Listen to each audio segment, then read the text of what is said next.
fucking love you. I don't deserve this. But please come back, babe. Please. Please.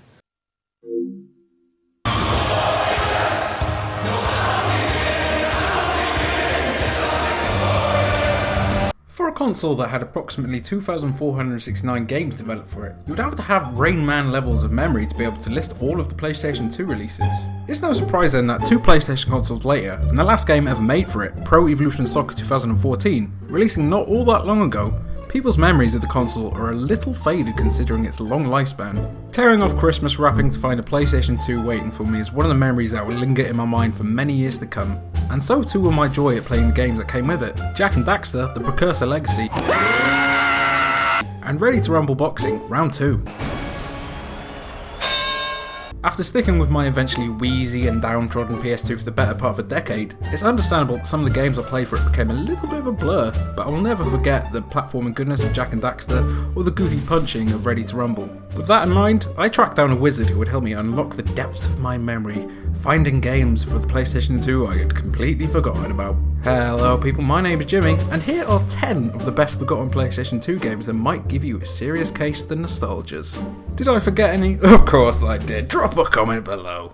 Number 10, KESSEN. Along with its more action-orientated sequel, KESSEN was a confusing but exhilarating RTS game for my younger self. By skewing Japanese history and making its own alternative lore, it was an experience that would test your resolve. Its cinematics were engaging, dramatic, and incredibly silly to the point of parody. But that only added to its charm. For staying relatively realistic compared to its balmy 2 sequels, the original KESSEN stakes its claim as a forgotten PS2 game that deserves more. Number 9, HERDY.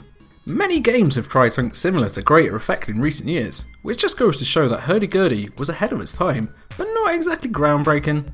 The real charm in the 2002 release from Eidos comes from its art design and challenging puzzles.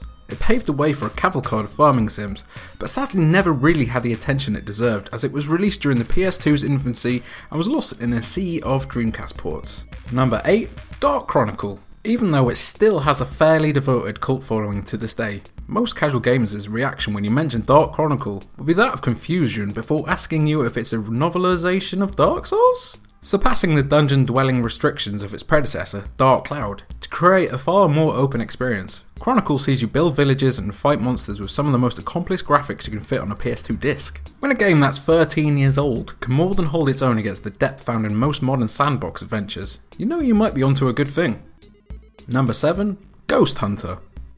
By no means perfect, Ghost Hunter's underappreciated greatness comes from how effectively it conveys a cartoonish sense of dread. The ghost design is innovative and the combat simple enough, if slightly repetitive. For its time, Ghost Hunter has some artistically framed aesthetics and impressively intricate character models. Combine that with punching gameplay and all the scary ghost children that you can waggle a crucifix at, and you have a diamond in the rough that more people really should have played. Number 6, Onimusha 2, Samurai's Destiny. With everyone clamouring for HD remakes and reboots of classic games, I'm always very surprised that Onimusha is never mentioned as a contender. I mean, if Resident Evil, a fellow release from Capcom, is deserving of a spit polish, then so is the Onimusha series, but Onimusha 2 Samurai's Destiny in particular. Taking control of, I know I'm going to say this wrong, Jubei Yagyu as he looks to defeat a demon army, you must learn to work together with 4 other characters who can all have a big bearing on the story in a level of depth not often seen in early PlayStation 2 games. The difficulty level never errs away from frustrating, a hallmark for the series, and the customization mechanics are a gift that just keep on giving in Samurai's Destiny. One of the best games ever if you ask me. Number 5, Resident Evil Outbreak. When you consider the absurd amount of sequels, prequels, spin-offs and reboots in the Resident Evil universe, you could be forgiven for letting 2003's Resident Evil Outbreak slip from your memory. Set during the initial outbreak, funnily enough, in Raccoon City of the T-Virus, it differed from typical Resi games in that you could buddy up online, but only in non-PAL regions. That did arrive with its sequel, however.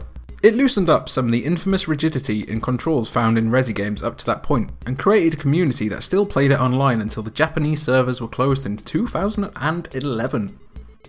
Number 4, Amplitude. Before you go out and splash all your rupees on the new Rock Band or Guitar Hero, take a minute to search on eBay for Amplitude on the PS2. Those modern releases owe a lot to this innovative rhythm game, with the developers of the former, Harmonix, responsible for this addictive madness. featuring a killer soundtrack and that just one more try appeal that so many modern games fail to accomplish. Amplitude unfortunately never reached the sales targets that it deserved.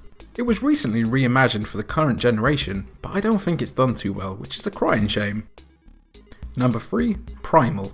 Picking up exactly where Legacy of Kain left off with its gothic design and dark narrative, Primal is very much a forgotten gem of the PS2 era.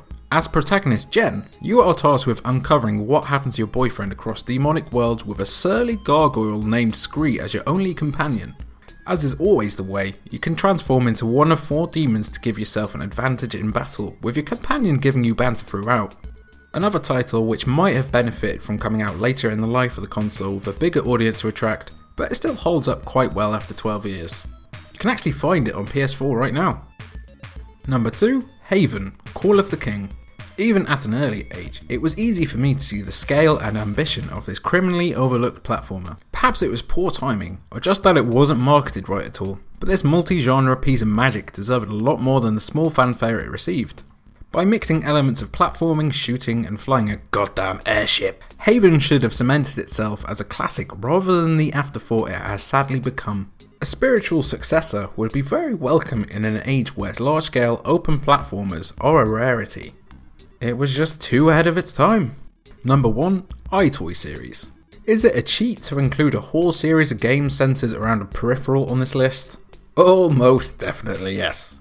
But when you consider what similar fare more advanced consoles would bring to the table in later years, its legacy is certainly cemented in gaming, although unfortunately not in the commercial sense. After getting my greasy knick-knack powder covered hands on it, I was hooked with the amount of minigames found in the first game designed for it. iToy Play. The likes of the Wii have a lot to owe to it, and if I remember correctly, its motion detection was even better than more advanced peripherals. Looking at you here, Connect and Move, you pieces of... So that's my list. Let me know what you think, and thanks for watching. Bye!